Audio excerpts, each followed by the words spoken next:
ഇന്ത്യക്കാർക്ക് UAE ഏർപ്പെടുത്തിയ യാത്രാവിലക്ക് ഭാഗികമായി പിൻവലിച്ചുവെന്ന വാർത്ത സന്തോഷം നൽകുന്നതാകുന്നു.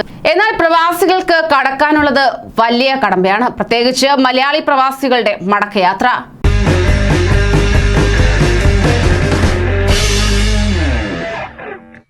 നമസ്കാരം, പ്രവാസി മലയാളിയിലേക്ക് സ്വാഗതം. പ്രവാസി വാർത്തകൾക്കായി ഈ ചാനൽ സബ്സ്ക്രൈബ് ചെയ്യൂ. യാത്രയ്ക്ക് 4 മണിക്കൂർ മുമ്പുള്ള പരിശോധനാ ഫലം വേണമെന്നുള്ള നിബന്ധന തിരിച്ചടിയാവുകയാണ്. കേരളത്തിൽ ലഭ്യമായ കോവിഷീൽഡ് വാക്സിൻ UAE അംഗീകരിച്ചിട്ടുണ്ടെങ്കിലും 4 മണിക്കൂർ കാലാവധിയുള്ള RT-PCR ടെസ്റ്റ് വേണം എന്നത് പ്രധാന തടസ്സമായി മാറി. കൂടാതെ ദുബായ് വിമാനത്താവളത്തിലെത്തുന്ന യാത്രക്കാർക്ക് PCR പരിശോധനാ ഫലം ലഭിക്കുന്നതുവരെ ഇൻസ്റ്റിറ്റ്യൂഷണൽ ക്വാറന്റൈനിൽ കഴിയണമെന്നും നിബന്ധനയുണ്ട്. 4 മണിക്കൂർ മുമ്പുള്ള പരിശോധനാ ഫലം ഹാജരാക്കണമെങ്കിൽ തന്നെ വിമാനത്താവളത്തിലോ തൊട്ടടുത്ത സ്ഥലത്തോ ടെസ്റ്റിന് സൗകര്യമുണ്ടായാലേ 4 മണിക്കൂർ കാലാവധി ഫലം ലഭിക്കുകയുള്ളൂ. കേരളത്തിലെ വിമാനത്താവളങ്ങളിൽ നിലവിൽ ഇതിനുള്ള സൗകര്യമില്ല എന്നതാണ്. 1 മണിക്കൂറിനുള്ളിൽ ഫലം കിട്ടുന്ന ട്രൂനാറ്റ് ടെസ്റ്റ് യന്ത്രങ്ങൾ ഉൾപ്പെടെയുള്ള ലാബ് സൗകര്യങ്ങൾ വിമാനത്താവളത്തിൽ ഒരുക്കാനുള്ള ചർച്ചകൾ സർക്കാർ ഇതിനോടകം തന്നെ ആരംഭിച്ചിട്ടുമുണ്ട്. ഇതിന് ICMR ഉൾപ്പെടെയുള്ള ഏജൻസികളുടെ അനുമതി ആവശ്യമാണെന്നാണ് സൂചന.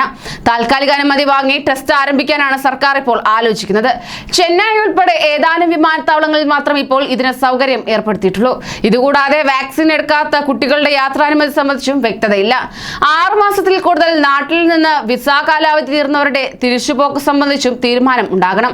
സന്ദർശക വിസ തീർക്കുന്നവരുടെ കാര്യത്തിലും മറ്റ് എമിറേറ്റുകൾ വിസയുള്ളവരുടെ മടക്കയാത്ര സംബന്ധിച്ചും ആശയക്കുഴപ്പം നിലനിൽക്കുന്നുണ്ട്. കാര്യങ്ങൾ UAE അധികൃതരുടെ ശ്രദ്ധയിൽപ്പെടുത്തിയിട്ടുണ്ടെന്നും അനുഭാവപൂർവമായ തീരുമാനം പ്രതീക്ഷിക്കുന്നതായും UAE ഇന്ത്യൻ സ്ഥാനപതി പവൻ കപൂർ ഒരു പ്രമുഖ മാധ്യമത്തോട് പറഞ്ഞു. ദുബായ് വിമാനത്താവളത്തിലെത്തുന്ന യാത്രക്കാർക്ക് PCR പരിശോധനാ ഫലം ലഭിക്കുന്നതുവരെ ഇൻസ്റ്റിറ്റ്യൂഷണൽ ക്വാറന്റൈനിൽ കഴിയണമെന്നും നിഷ്കർഷിക്കുന്നുണ്ട്. എന്നാൽ സ്വന്തം ചിലവിലാണോ സർക്കാർ ചിലവിലാണോ ഇത് വേണ്ടതെന്ന് നിർദ്ദേശമില്ല. നിലവിൽ താമസ വിസക്കാർക്ക് ക്വാറന്റൈൻ സൗജന്യമായിരുന്നു.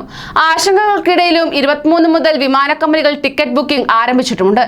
എയർ ബബിൾ കരാറും തുടരുന്നതിനാൽ തടസ്സങ്ങൾ പരിഹരിച്ച് യാത്ര സാധ്യമാകുമെന്ന പ്രതീക്ഷയിലാണ് പ്രവാസികൾ ഏവരും. അതിനിടെ ഇന്ത്യയിലെ കോവിഷീൽഡും ആസ്ട്രസെനക്കയും ഒന്നാണെന്ന് ദുബായ് ഹെൽത്ത് അതോറിറ്റി വ്യക്തമാക്കി. ആദ്യമായാണ് ഇക്കാര്യത്തിൽ ദുബായിയുടെ ഔദ്യോഗിക സ്ഥിരീകരണം ഉണ്ടാകുന്നത്. കൂടുതൽ പ്രവാസി വാർത്തകൾക്കായി ഈ ചാനൽ സബ്സ്ക്രൈബ് ചെയ്യൂ.